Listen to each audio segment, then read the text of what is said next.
Sylvester and the Magic Pebble by William Steig. Sylvester and the Magic Pebble. Sylvester Duncan lived with his mother and father at Acorn Road in Oatesdale. One of his hobbies was collecting pebbles of unusual shape and color.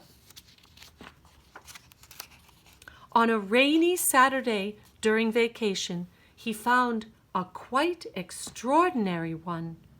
It was flaming red, shiny, and perfectly round like a marble. As he was studying this remarkable pebble, he began to shiver, probably from excitement, and the rain felt cold on his back. "Hee-haw, hee-haw, I wish it would stop raining," he said. To his great surprise, the rain stopped. It didn't stop gradually as rains usually do. It ceased. The drops vanished on the way down. The clouds disappeared. Everything was dry, and the sun was shining as if rain had never existed. In all his young life, Sylvester had never had a wish gratified so quickly. It struck him that magic must be at work, and he guessed that the magic must be in the remarkable-looking red pebble, where indeed it was. To make a test, he put the pebble on the ground and said, "Hee-haw, I wish it would rain again." Nothing happened. But when he said the same thing, holding the pebble in his hoof, the sky turned black. There was lightning and a clap of thunder, and the rain came shooting down. "What a lucky day this is! Hee-haw, hee-haw," thought Sylvester. "From now on, I can have anything I want. My father and mother can have anything they want. Hee-haw. My relatives, my friends, and anybody at all can have everything anybody wants. Hee-haw." He wished the sunshine back in the sky, and he wished a wart on his left hind fetlock would disappear, and it did, and he started home, eager to amaze his father and mother with his magic pebble. He could hardly wait to see their faces. Maybe they wouldn't even believe him at first. As he was crossing Strawberry Hill, thinking of some of the many, many things he could wish for, he was startled to see a mean, hungry lion looking right at him from behind some tall grass. He was frightened. If he hadn't been so frightened, he could have made the lion disappear, or he could have wished himself safe at home with his father and mother.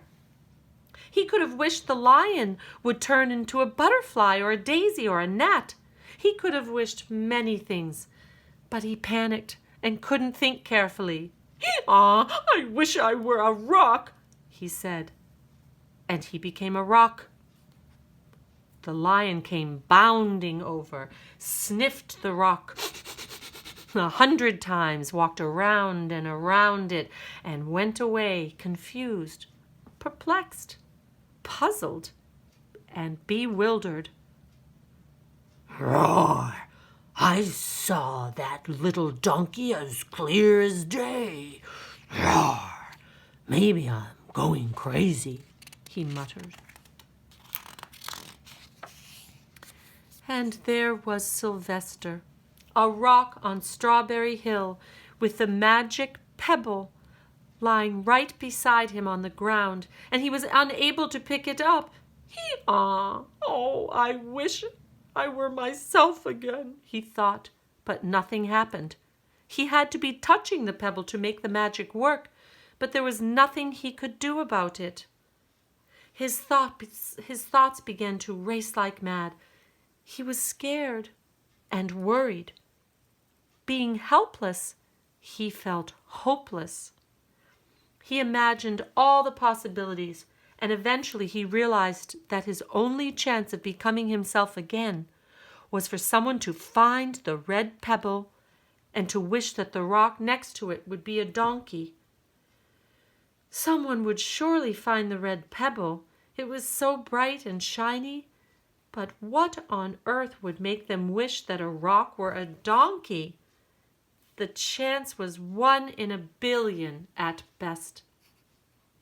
Sylvester fell asleep. What else could he do? Night came with many stars.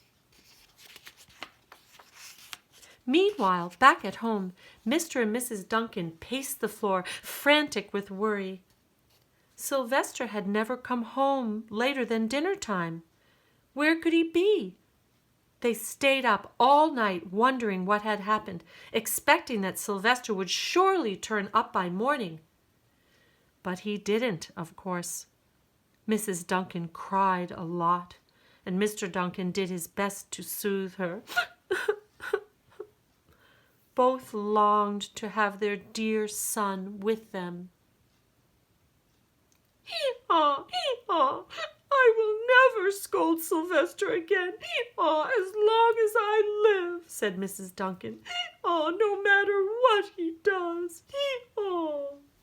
At dawn, they went about inquiring of all the neighbors. Hee-haw, have you seen Sylvester? They talked to all the children, the puppies, the kittens, the colts, the piglets. No one had seen Sylvester since the day before yesterday. They went to the police.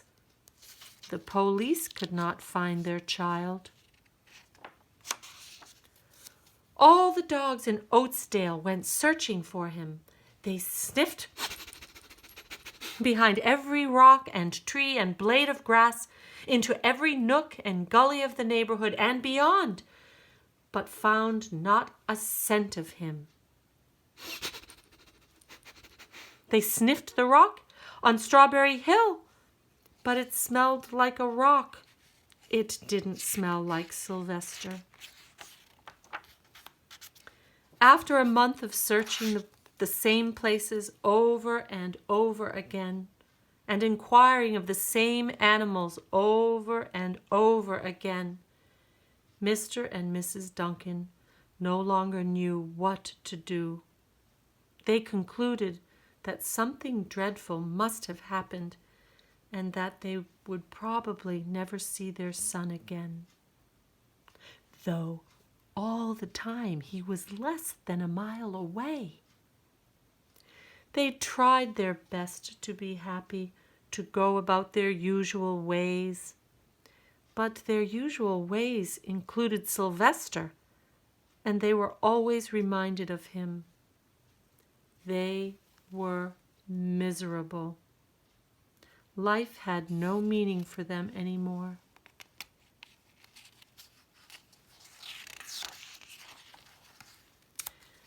Night followed day, and day followed night, over and over again. Sylvester on the hill woke up less and less often. When he was awake, he was only hopeless and unhappy. He felt he would be a rock forever, and he tried to get used to it. He went into an endless sleep. The days grew colder. Fall came with the leaves changing color. Then the leaves fell, and the grass bent to the ground.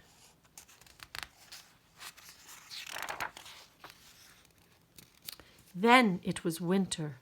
The winds blew this way and that. It snowed.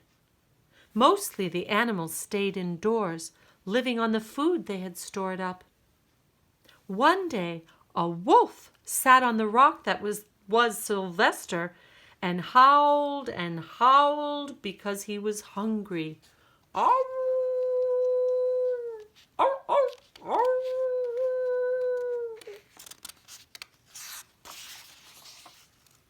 Then the snows melted, The earth warmed up in the spring sun, and things budded. Leaves were on the trees again. Flowers showed their young faces. One day in May, Mr. Duncan insisted that his wife go with him on a picnic. Hee-haw, let's cheer up, he said. Hee-haw, let us try to live again. Hee-haw, and be happy, even though Sylvester, our angel, is no longer with us. Hee-haw. They went to Strawberry Hill. Mrs. Duncan sat down on the rock. The warmth of his own mother sitting on him woke Sylvester up from his deep winter sleep. How he wanted to shout, Mother, Father, it's me, Sylvester, I'm right here. But he couldn't talk. He had no voice. He was stone dumb. Mr. Duncan walked aimlessly about while Mrs. Duncan set out the picnic food on the rock: alfalfa sandwiches, pickled oats, sassafras salad, Timothy compote. Suddenly, Mr. Duncan saw the red pebble. What a fantastic pebble! He exclaimed. Sylvester would have loved it for his collection. He put the pebble on the rock. They sat down to eat. Sylvester was now as wide awake as a donkey that was a rock could possibly be. Mrs. Duncan felt some mysterious excitement. You know, Father, she said suddenly, I have the strangest feeling that our dear Sylvester is still alive, and not far away. I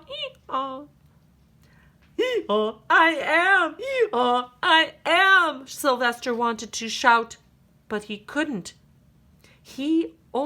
If only he had realized that the pebble resting on his back was the magic pebble.